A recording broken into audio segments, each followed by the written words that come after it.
O latido ecoou como um trovão no silêncio opressivo do cemitério, rasgando o ar úmido de Sintra como se o próprio inferno tivesse aberto sua boca.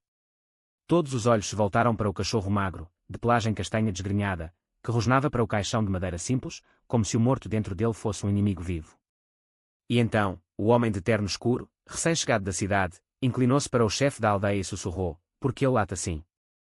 O que é nesse caixão que o aterroriza tanto?"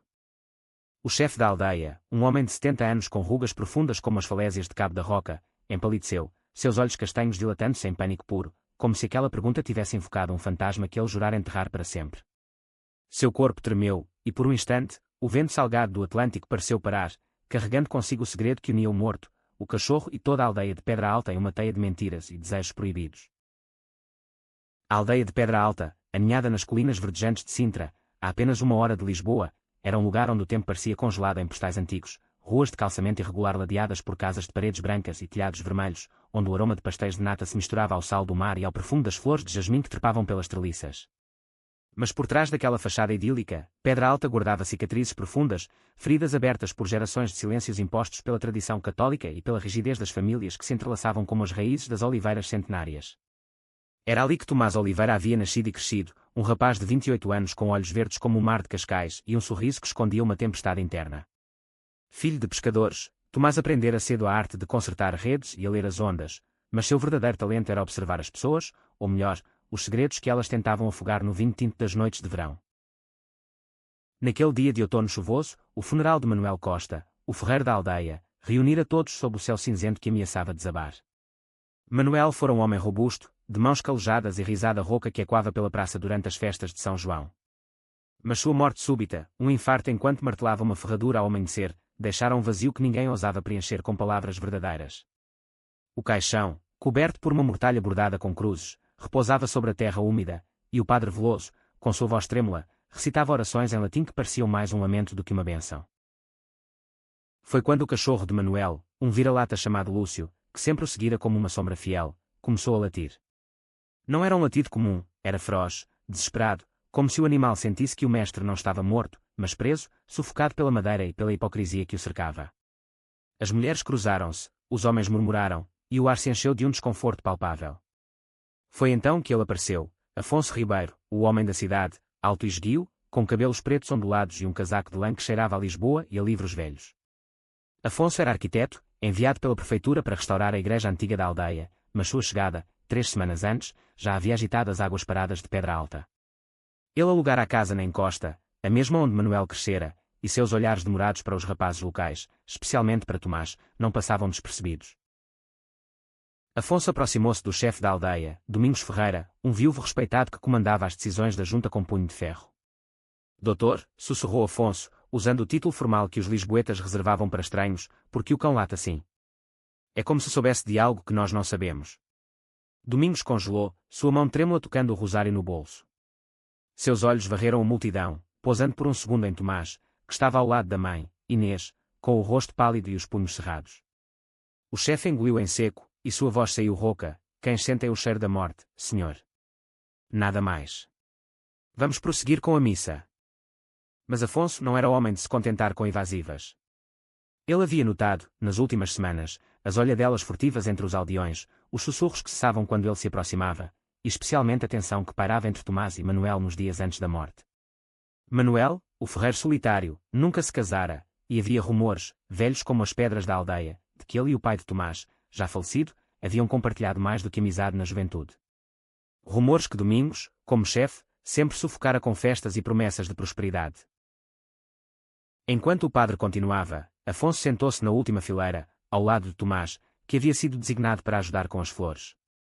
Seus joelhos se tocaram acidentalmente, e um choque elétrico percorreu o corpo de Tomás, fazendo-o recuar como se queimado. "Desculpe", murmurou Afonso, mas seus olhos diziam o oposto: curiosidade, desejo, uma faísca que iluminava a penumbra da capela improvisada no cemitério. Tomás assentiu, o coração martelando como o de Manuel em sua última manhã. Ele sempre soubera que era diferente, os sonhos com braços fortes envolvendo-o à noite, as paixonites por colegas de escola que terminavam em lágrimas escondidas. Mas em Pedra Alta, ser assim era como ser um náufrago no mar revolto, sozinho, à deriva. O funeral prosseguiu em um ritual mecânico, o caixão descendo à terra com cordas rangentes, Lúcio sendo arrastado para longe por um menino, uivando como se seu mundo acabasse ali. Quando todos se dispersaram para a taberna, onde o luto se transformaria em copos de aguardente, Afonso seguiu Tomás pela trilha estreita que levava à praia escondida sob os penhascos. Espere, chamou, sua voz cortando o vento. Tomás parou, o casaco encharcado colando-se à pele. O que você quer saber, realmente? Sobre o cão. Sobre Manuel. Afonso aproximou-se, o cheiro de colonia misturando-se ao iodo do mar. Sobretudo. Essa aldeia parece um livro fechado, e você? Você parece o capítulo que eu mais quero ler. As palavras saíram impulsivas, carregadas de uma honestidade que Afonso raramente permitia a si mesmo. Em Lisboa, ele era o arquiteto bem-sucedido, com um apartamento moderno e noites solitárias em bares gays discretos, mas ali, em Pedra Alta, sentia-se exposto, vulnerável como o caixão aberto ao céu. Tomás riu, um som amargo quicou nas rochas. Você é da cidade, Afonso. Lá, as coisas são fáceis. Aqui, perguntas como a sua abrem feridas que não cicatrizam. Ele virou-se para o mar, as ondas batendo como acusações. Manuel não era só o ferreiro. Ele era meu tio distante, mas mais que isso.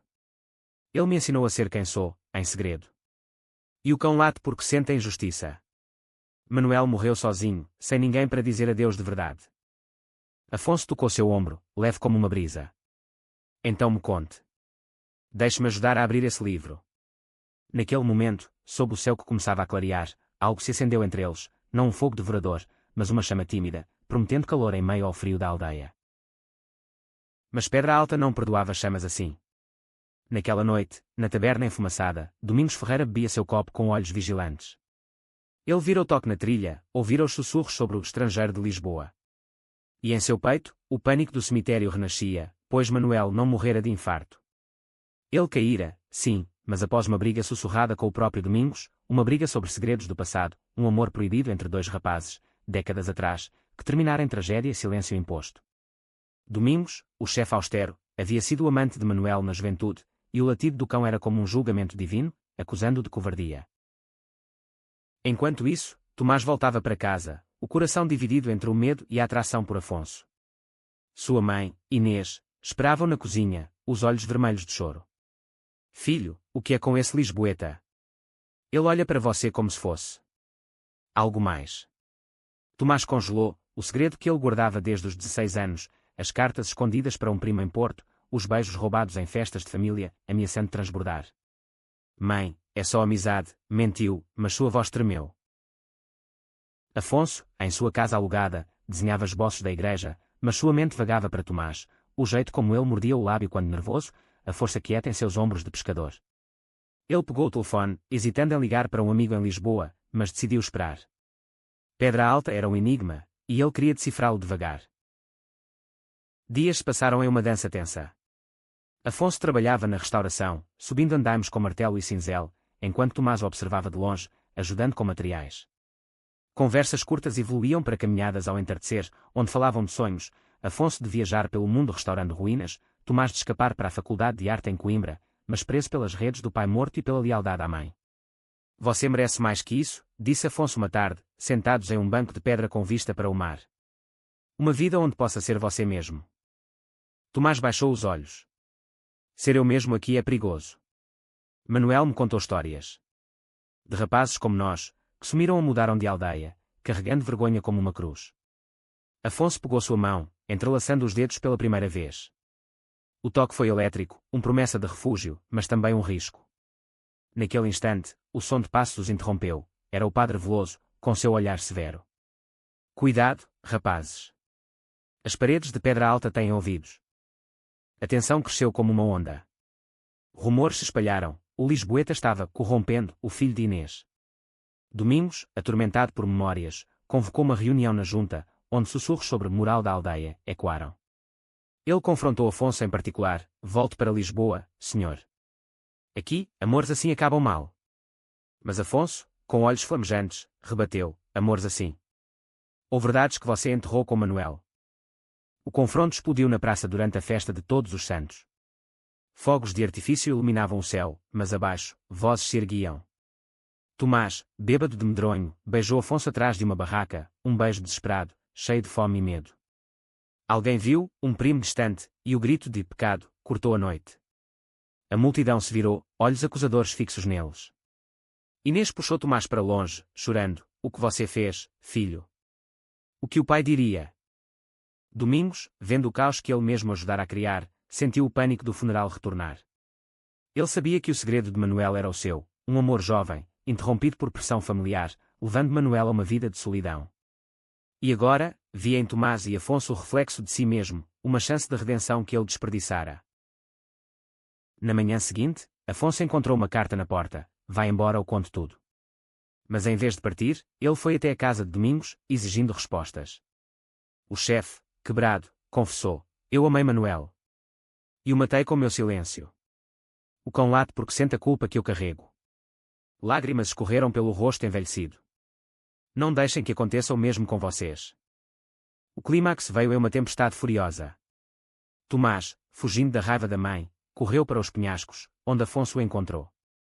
Eu te amo, gritou Afonso sobre o rugido das ondas. Não por pena, mas porque você me faz querer lutar. Tomás, tremendo, abraçou-o, e ali, sob a chuva, juraram enfrentar a aldeia juntos. Mas o destino tinha mais uma reviravolta. Lúcio, o cachorro, reapareceu, levando-os a uma caverna escondida onde Manuel deixara um diário, páginas amareladas contando sua história com Domingos, e uma carta para Tomás, revelando que ele era mais que tio, era pai, fruto de um amor secreto. A revelação abalou tudo. Tomás, herdeiro de um legado de coragem reprimida. Com o diário em mãos, eles confrontaram a aldeia na igreja restaurada. Domingos subiu ao púlpito, voz trêmula: eu errei. Manuel merecia mais. E esses rapazes também. O silêncio foi quebrado por aplausos hesitantes, lágrimas, abraços. Inês, aos prantos, abraçou Tomás: seja feliz, meu filho. Pelo que Manuel não pôde ser. Meses depois, Pedra Alta mudara. Afonso e Tomás abriram uma galeria de arte na praça, celebrando histórias ocultas. Domingos, em paz, adotou Lúcio, e o latido do cão tornou-se símbolo de verdades libertadas. O amor, outrora sussurrado, agora ecoava alto como o mar eterno de Portugal. A calmaria que se seguiu à tempestade foi ilusória, como as névoas matinais que subiam dos vales de Sintra, prometendo paz mas escondendo abismos. Tomás acordava todas as manhãs com o som das ondas quebrando ao longe, o corpo ainda marcado pelo frio da noite nos penhascos, mas o coração aquecido pelo peso do braço de Afonso ao seu lado. A casa alugada, agora deles, cheirava a café fresco e a tinta fresca das paredes que Afonso pintara de azul claro, evocando o céu sem nuvens que raramente visitava Pedra Alta. Mas o diário de Manuel, guardado em uma gaveta trancada, era uma bomba relógio, suas páginas sussurrando dúvidas que Tomás ainda não ousava enfrentar completamente. Você está quieto hoje, disse Afonso uma manhã, enquanto espalhava manteiga no pão crocante. Seus olhos, castanhos e penetrantes, estudavam Tomás com aquela intensidade que o desarmava. Afonso havia crescido em Alfama, os becos labirínticos de Lisboa moldando sua alma errante, mas era em Pedra Alta que ele encontrara raízes, ou talvez apenas solo fértil para o amor que sempre buscara em relações efêmeras. É o diário. Ou a aldeia. Tomás engoliu o bocado, o gosto amargo na boca. Ambos. Ser filho de Manuel. Muda tudo. Minha mãe sempre disse que meu pai morreu no mar, mas agora... E se ela souber que mentiu para mim todos esses anos? Ele se levantou, caminhando até a janela onde o sol filtrava através das cortinas de linho. Lá embaixo, a praça começava a ganhar vida, crianças chutando uma bola de futebol desgastada, velhas tecendo rendas à sombra das arcadas. Mas os olhares ainda os seguiam, misturando curiosidade e resquícios de julgamento. Afonso aproximou-se por trás, envolvendo-o em um abraço suave, o queixo descansando em seu ombro. Vamos falar com ela. Juntos. Segredos envenenam, Tomás. Manuel aprendeu isso da pior forma. O toque era reconfortante, mas carregado de uma urgência nova, o medo de que o passado os separasse antes mesmo de o futuro se solidificar. Eles haviam planejado a galeria, um espaço para artistas locais, com exposições sobre histórias escondidas de Sintra, um tributo velado ao legado de Manuel. Mas o financiamento dependia da aprovação da junta, e Domingos, apesar de sua confissão, ainda navegava águas turbulentas com os conselheiros mais conservadores. Enquanto isso, Inês Oliveira vivia em um purgatório particular. Sua casa, outrora cheia do riso de Tomás criança, agora ecoava com silêncios acusadores. Ela havia perdoado o beijo na festa, ou tentado, mas a revelação do diário a atingira como uma onda traiçoeira. Manuel, seu cunhado, o amante secreto de seu marido.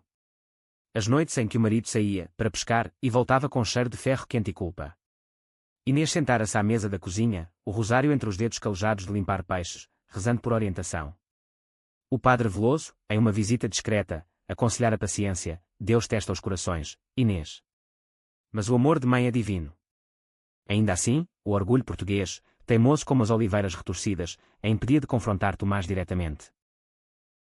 O conflito irrompeu em uma tarde de mercado, quando o cheiro de sardinhas grelhadas enchia o ar e as barracas de frutas reluziam sob o sol de novembro.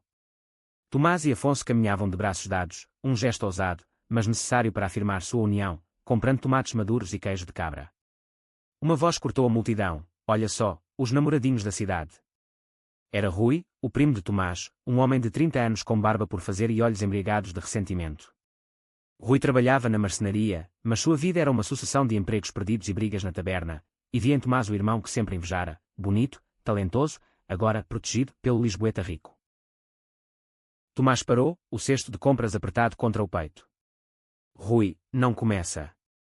Estamos só vivendo. Mas Rui riu, um som áspero que atraiu olhares. Vivendo. Como o tio Manuel viveu. Sozinho, martelando ferraduras para esquecer o que queria de verdade. Vocês acham que a aldeia esqueceu? Afonso deu um passo à frente, sua postura ereta contrastando com a agressividade de Rui. Deixe-o em paz. O passado de Manuel não é munição para sua amargura.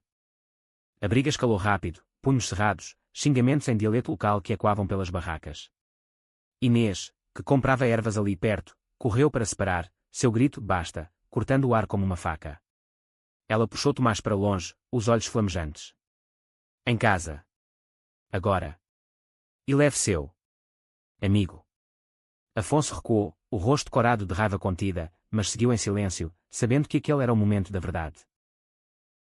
Na cozinha de Inês, o ar estava pesado como fumaça de lareira. Ela serviu chá de camomila em xícaras rachadas, as mãos tremendo. Eu sei do diário, disse finalmente, sem preâmbulos. Tomás engasgou, o chá queimando sua língua. Mãe. Inês ergueu a mão. Eu sabia desde o começo. Seu pai. João. E Manuel. Eles se amavam antes de mim. Eu casei com João por amor, mas também por piedade, para dar a ele uma família, uma fachada. Quando você nasceu, eu jurei protegê-lo dessa dor.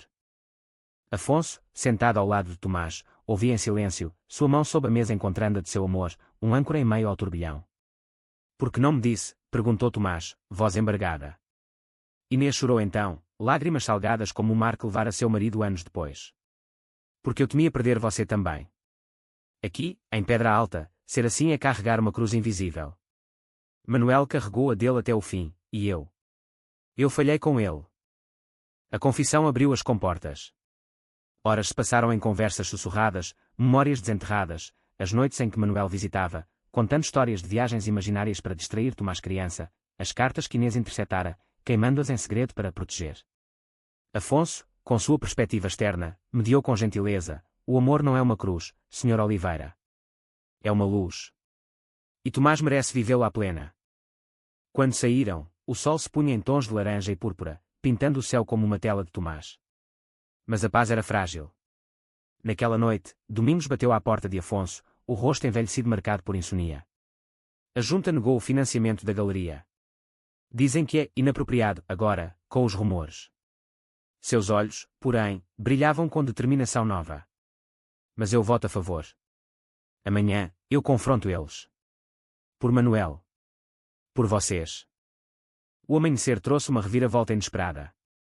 Rui, o primo, apareceu na casa, não com raiva, mas com uma garrafa de vinho e olhos baixos. Eu. Sinto muito. Minha vida é uma bagunça porque eu invejo o que você tem coragem de ser.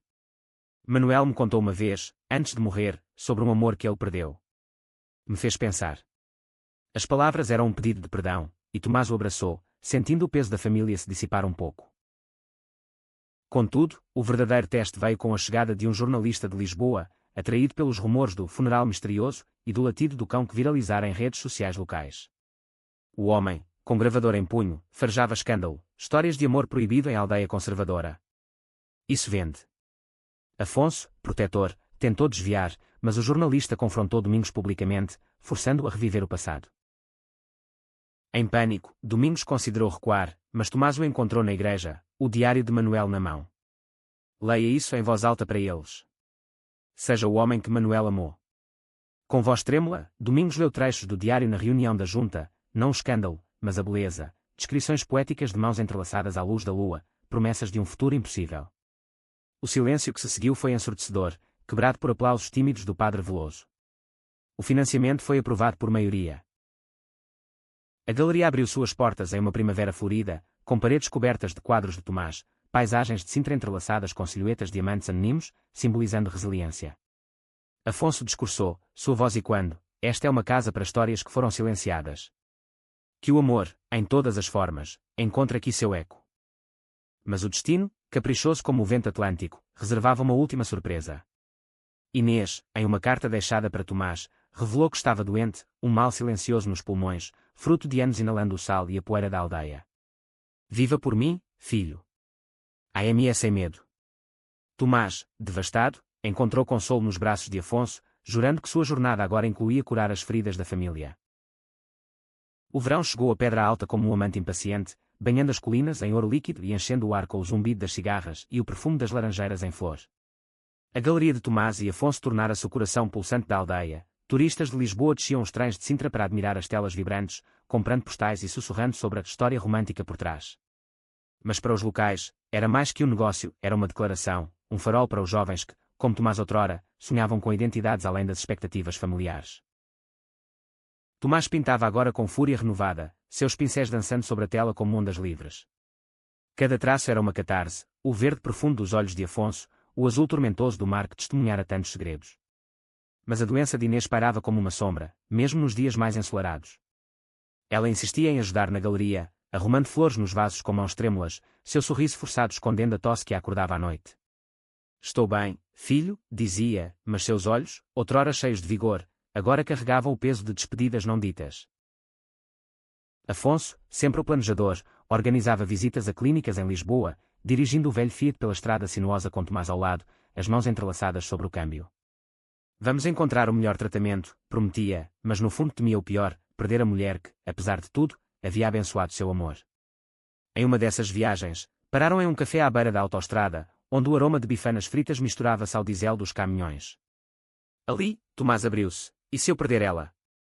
Quem sou eu sem minha âncora? Afonso apertou sua mão. Você é o homem que me ensinou a amar de verdade. E ela sabe disso. Mas o medo era um companheiro traiçoeiro, infiltrando-se em noites de insônia onde Tomás se virava na cama, sonhando com caixões e latidos. Enquanto isso, Domingos Ferreira encontrara uma redenção quieta. O antigo chefe da aldeia, agora aposentado, passava tardes na praia com Lúcio, o cachorro que se tornara seu companheiro improvável. O animal, ainda com o instinto selvagem, latia para as gaivotas como se desafiasse o céu, e Domingos ria, um som raro, que ecoava sua juventude perdida. Ele visitava a galeria regularmente, comprando quadros para presentear parentes distantes, e em conversas sussurradas com o padre Veloso, planejava uma missa memorial para Manuel, não de luto, mas de celebração. O conflito ressurgiu com a chegada de um novo personagem, Sofia Mendes, uma prima distante de Inês, vinda de Coimbra para ajudar com a família. Sofia era uma mulher de 40 anos, professora de história com óculos de armação fina e um ar de superioridade académica que irritava Afonso. Ela ouvira os rumores, o funeral, o diário, o amor escandaloso, e via na doença de Inês uma oportunidade de restaurar a ordem. Prima, você permite que ele more aqui? Com esse arquiteto. Pense na reputação, disse ela na primeira noite, enquanto ceavam um ensopado de coalho. Inês, enfraquecida mas feroz, rebateu: minha reputação. Eu casei com um homem que amava o outro, e criei um filho que ama livremente. Qual é a sua cruz, Sofia? A tensão escalou quando Sofia descobriu o diário escondido, lendo trechos em voz alta para Inês como se fossem confissões criminosas. Isso é heresia. Você devia ter queimado isso há anos. Tomás, alertado por uma vizinha, irrompeu na casa, o rosto vermelho de fúria. Saia daqui. Isso não é seu para julgar. Sofia, chocada, recuou, mas não sem plantar sementes de dúvida. A aldeia fala: Tomás. E se isso custar o emprego de Afonso? Ou pior, machucar sua mãe? A dúvida corroeu Tomás como ferrugem em uma âncora. Ele confrontou Afonso naquela noite, sob as estrelas que pontilhavam o céu como diamantes espalhados. E se ela tiver razão? Minha presença aqui a está matando. Afonso, ferido, respondeu com honestidade crua: Não é sua presença que a mata, é o silêncio que ela carregou por décadas. Fuja se quiser, mas não por medo, por escolha. A reviravolta veio em uma feira de arte em Sintra, onde a galeria expunha. Um colecionador rico, impressionado com as telas de Tomás, ofereceu uma bolsa para estudar em Lisboa. Você tem talento para o mundo, rapaz, disse o homem. Mas aceitar significava deixar Pedra Alta, Inês, Afonso, ou forçá-lo a escolher.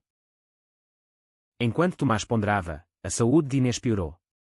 Uma pneumonia complicou tudo, e no hospital de Cascais, cercada por máquinas que bipavam como julgamentos, ela chamou Tomás e Afonso à beira da cama. Não se separem por mim.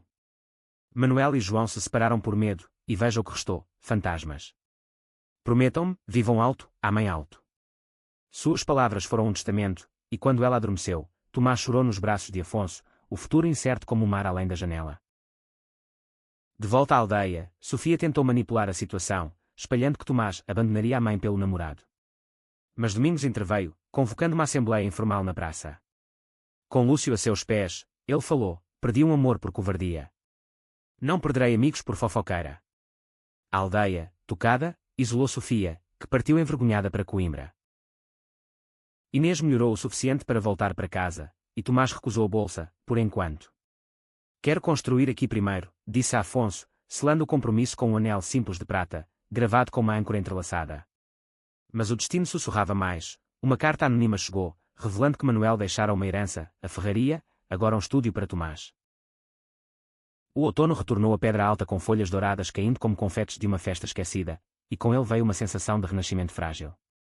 A ferraria de Manuel, outrora um antro de marteladas e fogo, transformara-se no estúdio de Tomás, paredes de tijolos expostos cobertas de esboços, o cheiro de metal quente substituído pelo óleo de linhaça e terbentina. Afonso ajudava nos fins de semana, seu treinamento em arquitetura provando útil para reforçar as vigas, mas era nos momentos quietos, quando o sol filtrava pelas janelas altas, que eles encontravam paz verdadeira, sentados no chão, costas encostadas, compartilhando silêncios carregados de gratidão. Inês, recuperando-se lentamente, instalara-se em uma cadeira de balanço na varanda da casa, tricotando chales que doava para a galeria vender em benefício de uma associação local para apoio a famílias LGBTQ+, em áreas rurais. Seu riso, raro mas genuíno, enchia o ar quando Lúcio, agora um frequentador assíduo do estúdio, perseguia as sombras das ferramentas. Ele sente o espírito de Manuel aqui, dizia ela, e Tomás acreditava, o cachorro parara de latir para sombras, como se o fantasma do ferreiro finalmente descansasse. Mas a tranquilidade era uma ilusão tecida de fios finos. O jornalista de Lisboa, Eduardo Santos, não desistira. Após a Assembleia de Domingos, ele publicara um artigo sensacionalista no jornal Correio da Manhã, Amor proibido em Sintra, o segredo do ferreiro morto e o latido que revelou tudo. As palavras distorciam fatos, pintando Domingos como vilão, Manuel como vítima trágica, e Tomás e Afonso como heróis improváveis, mas o influxo de curiosos transformou Pedra Alta em um circo. Turistas fotografavam a praça, repórteres batiam à porta, e velhas fofoqueiras, outrora silenciosas, agora competiam por entrevistas. Afonso, pragmático, via oportunidade: vamos usar isso para a galeria. Uma exposição sobre narrativas que era em Portugal rural. Tomás concordava intelectualmente, mas emocionalmente, sentia-se exposto, como se sua alma fosse dissecada em páginas impressas. E se eles descobrirem mais? Sobre minha mãe, sobre o diário. A pressão culminou em uma discussão acalorada uma noite, quando um repórter invadiu o estúdio durante uma sessão de pintura. Sr. Oliveira, é verdade que seu pai biológico era amante do chefe da aldeia?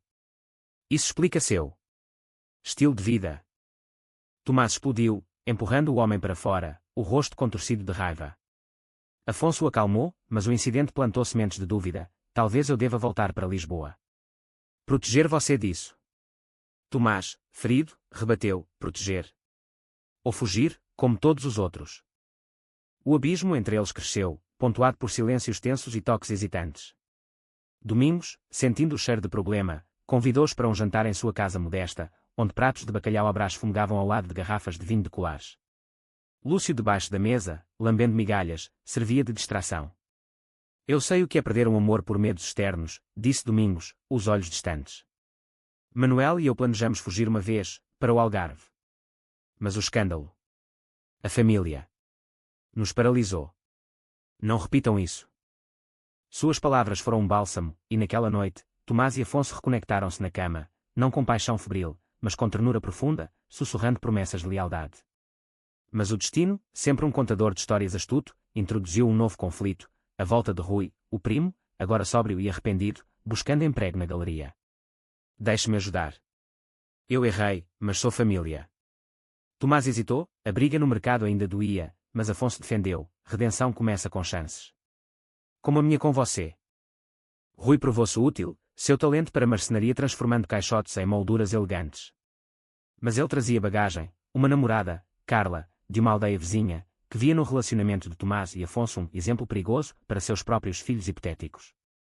Vocês incentivam confusão, disse ela em uma visita, voz afiada como faca de cozinha.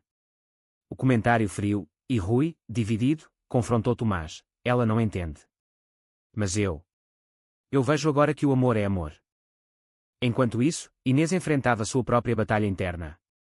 Em uma consulta em Lisboa, o médico revelou que a doença era crônica, mas gerenciável com tratamento contínuo. Viva cada dia, aconselhou.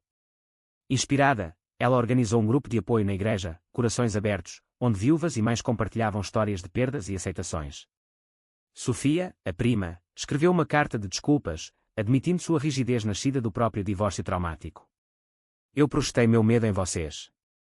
Perdoem-me. A alta tensão veio com a inauguração da exposição Latidos do Passado. A galeria lotada, com velas tremulando e fado ao fundo tocado por um violinista local, celebrava narrativas Kier, fotos antigas de casais escondidos, poemas de Manuel recitados por Domingos.